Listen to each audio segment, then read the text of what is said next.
Hello, and I hope this message finds you well. I'm feeling a bit of a time crunch today, which it's not my favorite, atmosphere in which to make a video, because I like to be able to ponder and be spontaneous and let new thoughts arise, things that I hadn't planned on, but yeah, I have something to do in a bit, so that will probably limit me to some things I've already thought about. Also, you can probably tell from the background and my hoodie, it's a cold, snowy day here in New Mexico, and so that's another limit. I'm already noticing my hand is cold gripping this metal thing. I'll probably switch hands every once in a while, but yeah, I don't want to do this at great length for that reason either. So I wanted to reflect today a little bit on online dating. I recently started an online dating profile, using an app on my phone. And this is something I've done once before a few years ago, briefly, but it wasn't really as serious as the effort I'm making now. And I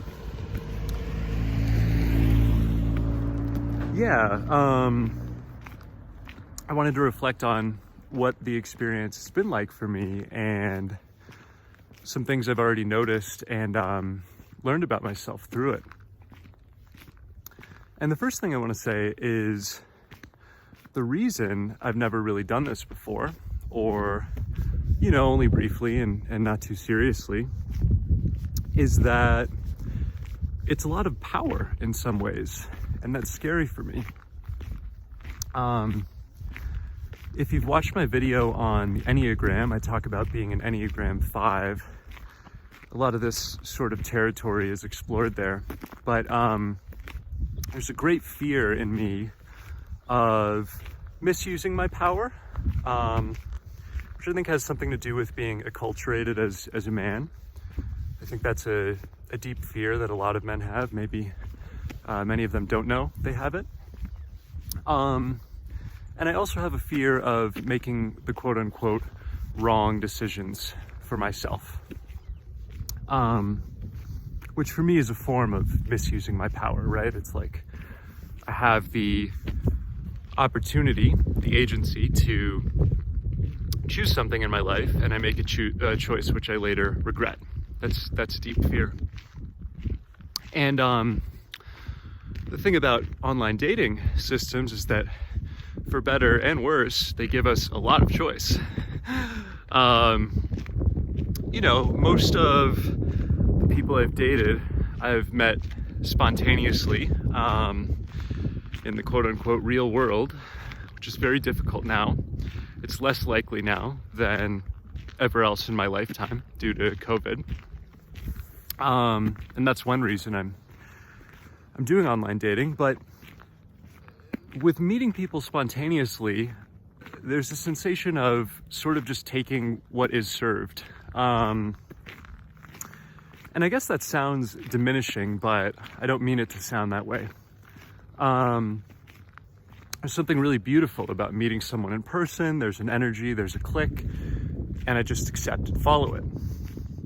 There's also pretty much an absence of choice. There's a sensation of surrender. Okay, this is what seems to be happening. Who am I to say no? And conversely, in online dating, I have this whole slew of people at my disposal. And as I scan through, I get to think about what I like and what I don't like and why.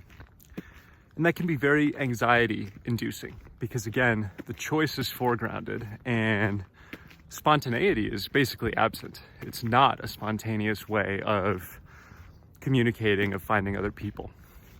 So that's where some of the resistance to doing it in the past has come in.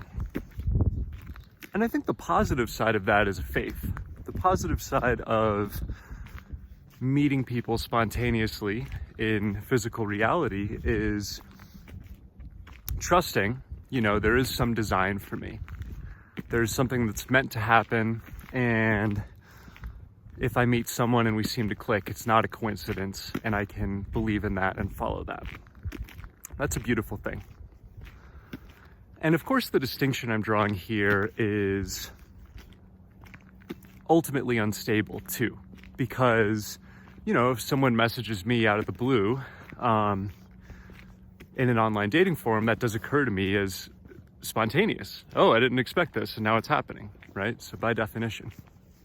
But yeah, online dating foregrounds power and choice, as opposed to spontaneity and surrender, I would say, just in terms of how it's set up and how it appears.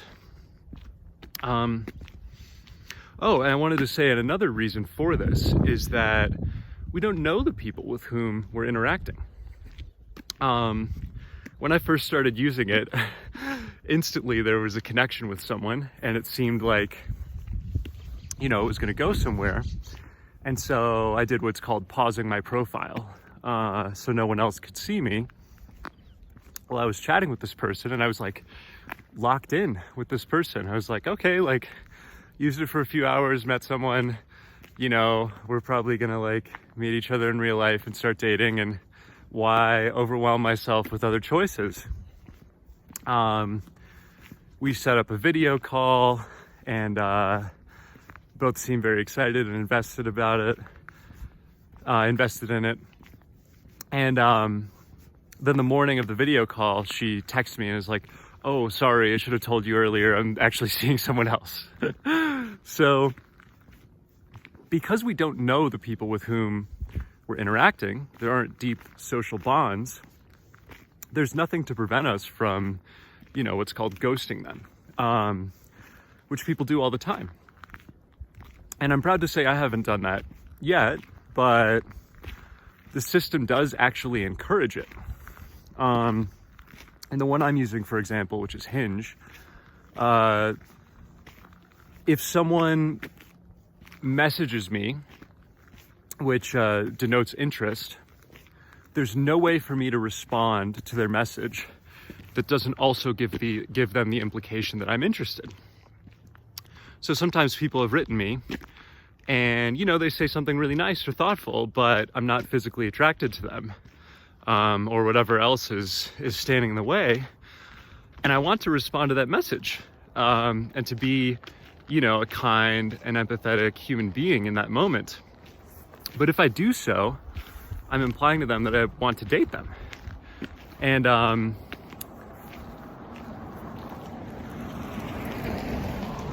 And if I don't, I just leave the message, hanging in the void.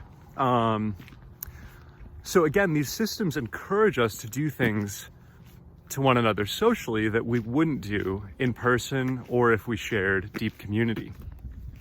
And that gets into what I want to talk about as the benefits of online dating as a spiritual exercise that I've begun to realize. I'm still wary of time, as I knew I would be. So we have this situation where there's a lot of power, a lot of choice placed on the individual, and where, due to shallow or completely absent social bonds, there's really no pressure to maintain or actualize anything. If I have a lengthy conversation with someone and then we decide not to date, that's sort of par for the course in this kind of system. It's not personal. So those two aspects are just sort of the objective condition of an online dating platform. And at first I was taking an expectation to it which was outside of those conditions, and I would say more serious and more attached, where, for example, in the story I already told, the very first person I started talking to, I was like, okay, this is a match, I don't really need to use this thing anymore. It literally happened within hours, and that's very much my style, is just to pick something and stick to it.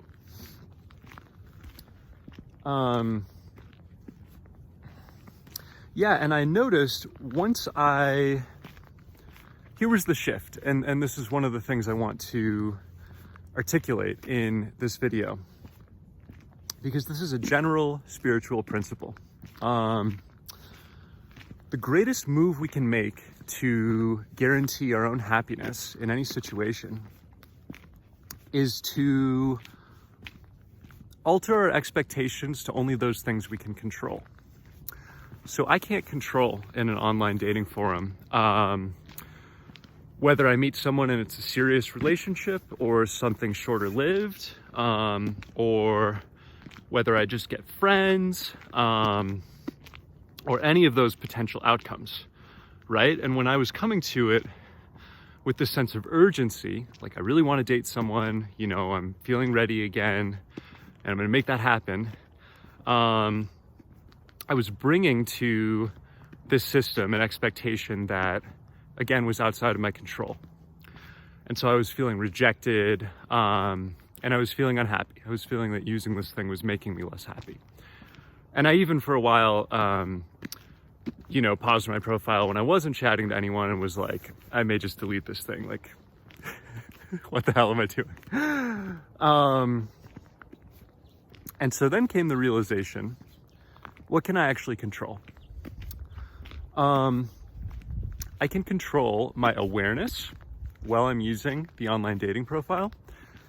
In other words, and this is kind of the meat of what I want to get into, through my reactions to other people's profiles and advances, I can learn about my own desires, my own agency, my own power. That's something absolutely within my control. In fact, not only can no one else take that away from me, no one else can do it. I'm the only person who can investigate those aspects of my soul and psyche. And the second thing I realized I can control is I can be kind. I can be as I authentically want to be, even in this technology, which seems to encourage contrary behavior.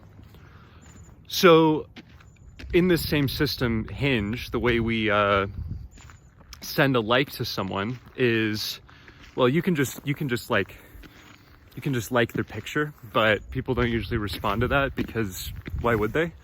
So the better way is to include a message, so ask a question or make a comment on their photo or whatever. And something I very much can control is just being kind in those messages, whether or not there's any reciprocation. So for example, there was this woman and one of her prompts was like, I'm trying to learn about finance. Does anyone know about stocks? And I happened to be reading a book about finance at that moment. And so I responded, hey, I'm reading this book and here's something the author said you should do. Here's what it's called if you want to look up more information.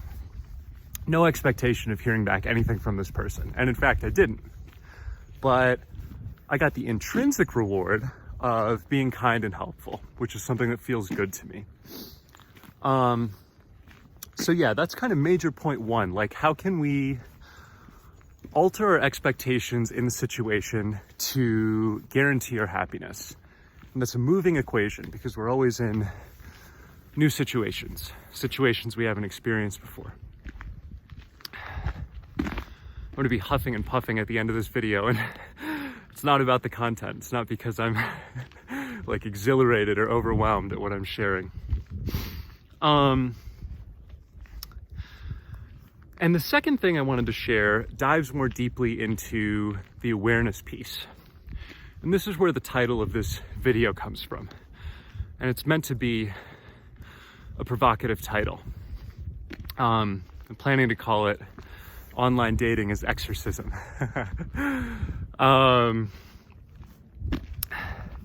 So I've described this power dynamic where when I'm looking at someone else's profile, they don't know that I'm looking at it, and they don't get notified if I decide not to act positively on it. This is totally different from physical reality. If I'm staring at someone in person, it's very obvious to them. And there might even be repercussions, right? But we have this situation of the power imbalance. And I guess a weird paradox about it is it's like an evenly spread power imbalance, because neither am I notified when that person's looking at my image. So all of us have have this power over the others. Very, very strange experiment we're all undergoing. But in that situation,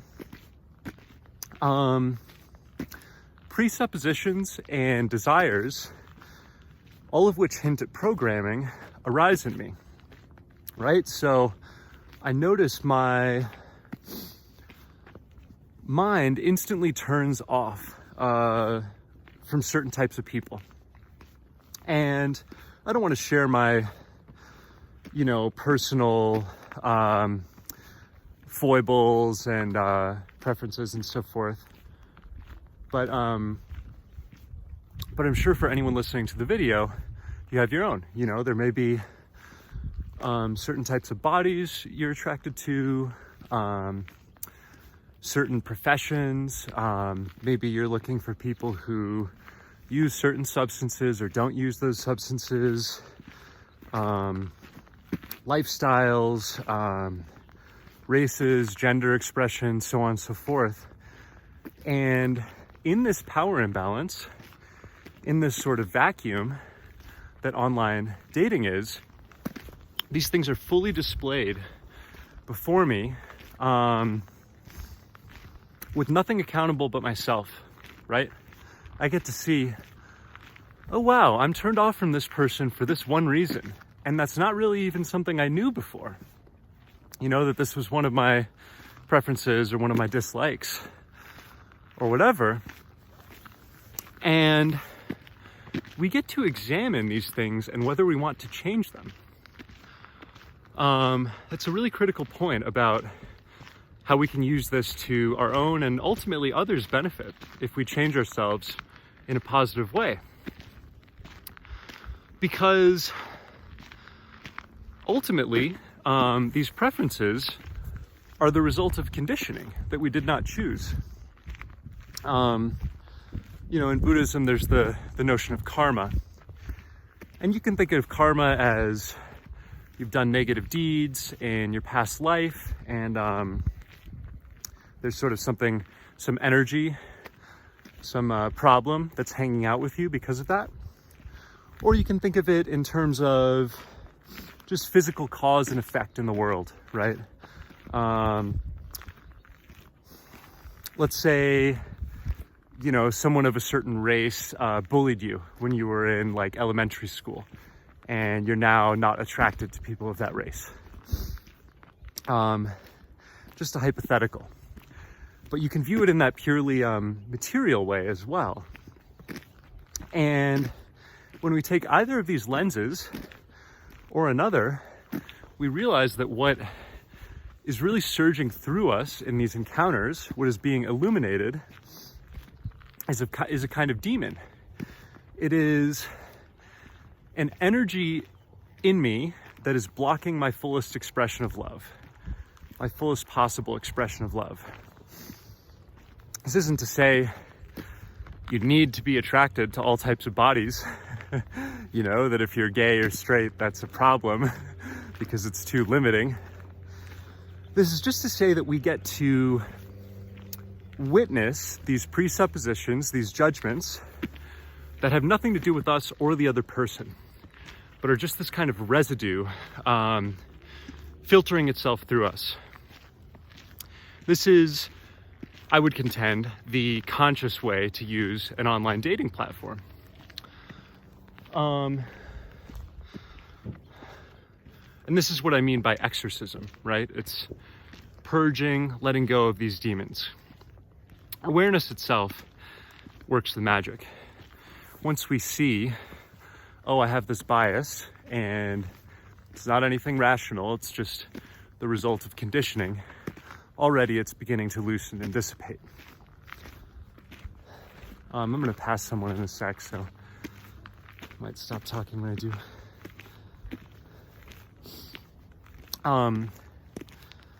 Actually, I'll just go back for a sec. No, I should keep going. And the second opportunity has to do with seizing our power. And so this goes back to what I spoke about at the very beginning, which is choice, agency. So sometimes I notice for myself, there's an interaction with someone that I view as a very positive potential partner. I think there's great promise with this person. And sometimes I'm too afraid to act on it because there's a part of me, there's a shadow belief that says, I don't deserve that. I don't deserve to be happy in that way. And so we get to examine and exercise these demons too. Not only the limitations we're placing on others through our bias, which comes from various forms of conditioning, but the limitations we're placing on ourselves, which also come from conditioning. These get exposed and with consciousness can be purged as well. So this to me is the sacred stance, if there is such a thing. It's like postmodernism, right? It's like mashing up the sacred and the profane. Sacred stance toward online dating. And just to briefly recap the two major points I feel I've made in this video. One is, how can we alter our expectations to only those things we can actually control? This will guarantee our happiness, not only in online dating, but in any endeavor we might undertake. And the second is, how can we use awareness to give light to and process and thereby release demons, which are the result of conditioning? These can limit, it can undermine the amount of love we are able to show to others. They can also limit or undermine the amount of love or the kinds of love we are able to accept or embrace for ourselves. Yeah. So who knows for how much longer be using Hinge or any other such platform, but it's already been very illuminating and interesting for me, and I would even say therapeutic. So I just wanted to share that with you. Thank you for listening. If you have any questions or any of your own experiences that come up, you're welcome to share either on this video or by contacting me in some other way. Blessings.